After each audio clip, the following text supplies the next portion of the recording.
बहुत बहुत स्वागत है आप सभी का अपनी यूट्यूब पेपर हैकर में। आज हम बात करने वाले हैं बीए सेकंड सेमेस्टर के बारे में। सेकंड ईयर है और थर्ड सेमेस्टर बेटा, और क्या है, थर्ड सेमेस्टर है, ठीक है। और इसमें हम बात करेंगे गृह विज्ञान के, तृतीय सेमेस्टर है जो गृह विज्ञान का। उसमें जो हमारे सिलेबस है, सिलेबस में क्या क्या पूछा जाएगा 2022 और 23 के पेपर में, जो अभी न्यू सिलेबस है, लॉन्च हुआ है, ठीक है, नई शिक्षा नीति के थ्रू। उसमें कौन कौन से क्वेश्चन बनेंगे, आप किस तरीके से तैयारी करनी चाहिए, मैं आपको 2022 और 23 में आने वाले क्वेश्चन दे दूंगा थर्ड सेमेस्टर के। अभी हाल ही में ही 2-3 दिन में सारे प्रोवाइड कराने वाला हूं, तो आप चैनल को सब्सक्राइब करके दोस्तों को शेयर कर देना। कोई दिक्कत है तो कमेंट सेक्शन में आपको जरूर पूछना है। आज हम बात करने वाले हैं होम साइंस के बारे में। होम साइंस में क्या क्या क्वेश्चन बनेंगे, मतलब कि आपका सिलेबस क्या है, कोर्स टाइटल क्या रहने वाला है, पेपर का नाम क्या हो जाएगा। उन्नत, देखो यहां बोला गया उन्नत पोषण और मानव विकास, उन्नत पोषण, ठीक है, न्यूट्रिशन एंड ह्यूमन डेवलपमेंट, ठीक है, advance nutrition and human development, मतलब कि उन्नत पोषण, हमारी बॉडी में उन्नत पोषण कैसे प्राप्त होगा और मानव का विकास कैसे होता है, इससे रिलेटेड। मतलब पेपर का नाम ही बहुत बेहतरीन है मेरे हिसाब से, और नाम ही बेहतरीन रखा है तो उसके काम भी कुछ अंदर भी उसके कुछ बेहतरीन चीजें होंगी जो हमें एक व्यक्ति को, आम व्यक्ति को जानने की बहुत जरूरत होती है बेटा, ठीक है। अब यहां ध्यान से देखो,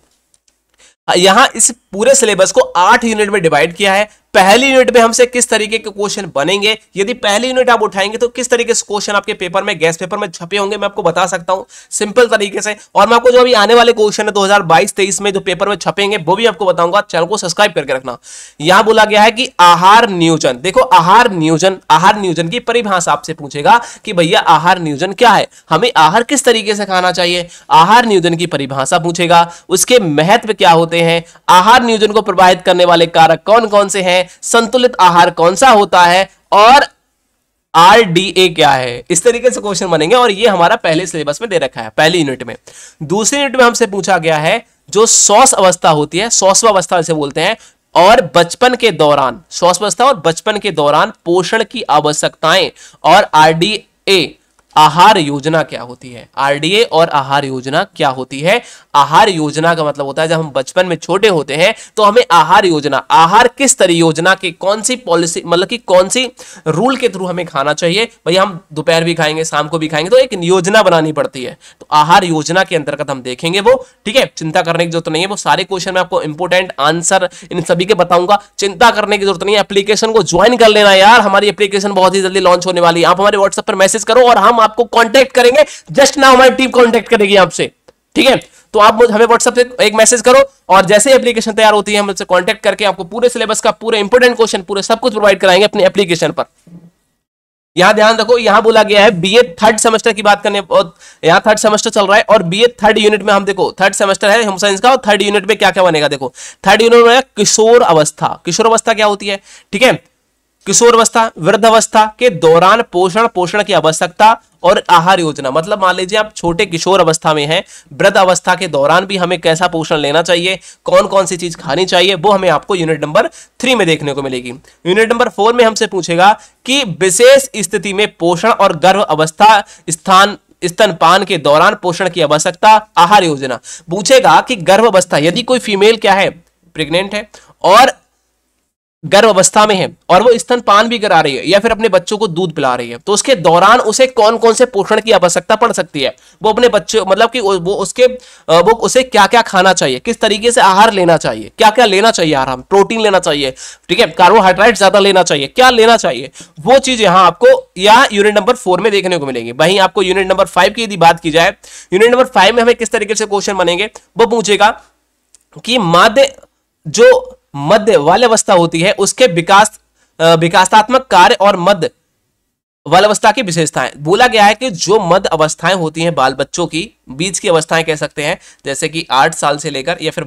8 साल से लेकर 16-17 साल तक की जो अवस्था होती है वो हमारी मध्य वाल की अवस्था कह सकते हैं उसको। और इस अवस्था में क्या होता है बेटा, हमें किस तरीके से हमें कार्य करना चाहिए, ठीक है, और हमें कौन कौन सी विशेषताएं का ध्यान रखना चाहिए, वो यहां से क्वेश्चन बनेंगे। जैसे कि शारीरिक और मानसिक विकास में हमें कैसी कैसी भूमिकाएं देखने को मिलेगी, फिजिकल मेंटल डेवलपमेंट में, और सामाजिक और भागात्मक विकास में, सोशल एंड कह सकते हैं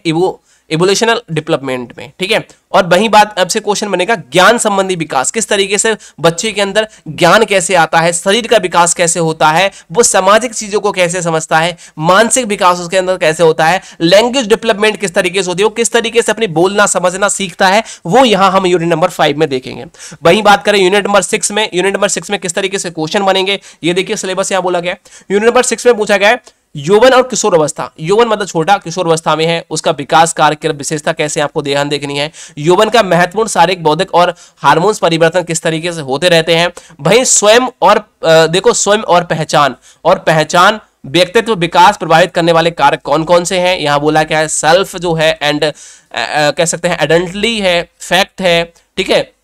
और पर्सनालिटी डेवलपमेंट किस तरीके से आपको देखने को मिलेगा वो आपको देखना है। वहीं आपसे बोला गया है पारिवारिक और सहकर्मी संबंधित समस्याएं कौन कौन सी होती हैं, मतलब परिवार में और सहकर्मी समस्याएं कौन कौन सी देखने को मिलती हैं, लड़ाई झगड़े जो होते हैं वो चीजें यहाँ बोली गई। नशीली दवाएं लोग यूज करते हैं, समस्याएं ये होती हैं नशीली दवाई बहुत ज्यादा है, और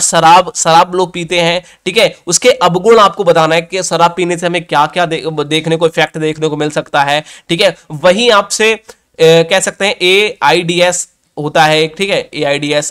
HIV वगैरह रोग हो जाते हैं, तो वो किस तरीके से होते हैं, एड्स वगैरह, किशोर अवस्था में कौन कौन सी परेशानी देखने को मिलती हैं, वो हमें पारिवारिक एक क्या कहलाती है समस्याएं देखने को मिल सकती हैं, तो वो कैसे देखेंगे और वो उनको क्या उसका हम नियंत्रण कैसे करेंगे, कंट्रोल कैसे करेंगे, वो यहाँ हम यूनिट नंबर 6 में देखेंगे। यूनिट नंबर 4 में हमें किस तरीके से क्वेश्चनों को देखने को मिलेगा, यदि हमारी बुक गैस पेपर नोट्स वगैरह आएंगे तो उसमें ये देखने को मिलेगा कि किशोर अवस्था के दौरान संज्ञात्मक भाषा और नैतिक विकास कैसे हुआ है, वो आपको देखोगे। संज्ञात्मक विकास के परिचय में वृद्धि और संरचनात्मक विकास कैसे देखने को मिलेगा, किशोर भाषा क्या होती है, ठीक है। अब कह सकते हैं एडल्टमेटिक लैंग्वेज के बारे में आपसे पूछेगा, और साथ ही साथ आपसे पूछेगा किशोर नैतिकता क्या होती है, ठीक है। यहां और 8वीं यूनिट जो हमारी लास्ट यूनिट रहेगी होम साइंस के पेपर की, वो हमसे पूछेगा युवा अवस्था का परिचय, मतलब कि जब आप युवा अवस्था में आ जाएंगे, जब आप एक यंग बॉय हो जाएंगे, यंग गर्ल हो जाएंगी, तब आपको किस तरीके से आपको परिचय मतलब परिचय इंट्रोडक्शन देना है, ठीक है, अवस्था में कैसे, जैसे कि आप मान लीजिए अवधारणाओं के बारे में, किशोर अवस्था से यौन अवस्था में परिवर्तन जो हुआ है वो किस तरीके से हुआ है, ठीक है, यौवन अवस्था के विकास क्रम कैसा हुआ है, डेवलपमेंट टैल्स ऑफ एडल्टहुड होता है उसके बारे में आपको बताना है। साथ ही साथ यहां बोला गया है कि युवा अवस्था के दौड़ा कह सकते हैं जो प्रौढ़ावस्था होती है, युवता से प्रौढ़ावस्था तक शारीरिक और मानसिक परिवर्तन और जिम्मेदारियां और सामाजिक शैक्षिक व्यावसायिक अनवैवाहिक आपका विवाह जो हो रहा है, ठीक है, और शरीर में जो आपकी जिम्मेदारियां आपकी जो भी मिल रही हैं या फिर सामाजिक शैक्षिक अपने मतलब कि आपको शिक्षा प्राप्त कर रहे हैं, उनसे रिलेटेड सारे क्वेश्चन हम यूनिट नंबर 8 में देखेंगे। तो ये था हमारे क्या हुआ ह्यूमन का पूरा विकास, मतलब कि हमें कौन कौन से न्यूट्रिशन लेना है और हमारी बॉडी का किस तरीके से विकास हुआ, ये हम होम साइंस के पेपर में देखेंगे। 3rd सेमेस्टर में बहुत अच्छा सिलेबस है, बहुत बेहतरीन है मुझे लगा, और इससे बहुत कुछ आपको सीखने को मिलेगा। तो आप चैनल को सब्सक्राइब करके जरूर रखना और दोस्तों को शेयर कर देना। मैं आपको इंपोर्टेंट क्वेश्चन बहुत जल्दी प्रोवाइड कराने वाला हूं, तो चैनल को सब्सक्राइब करो, दोस्तों को शेयर करो, व्हाट्सएप पे एक मैसेज जरूर करो, हाय हेलो कुछ भी कर सकते हो यार।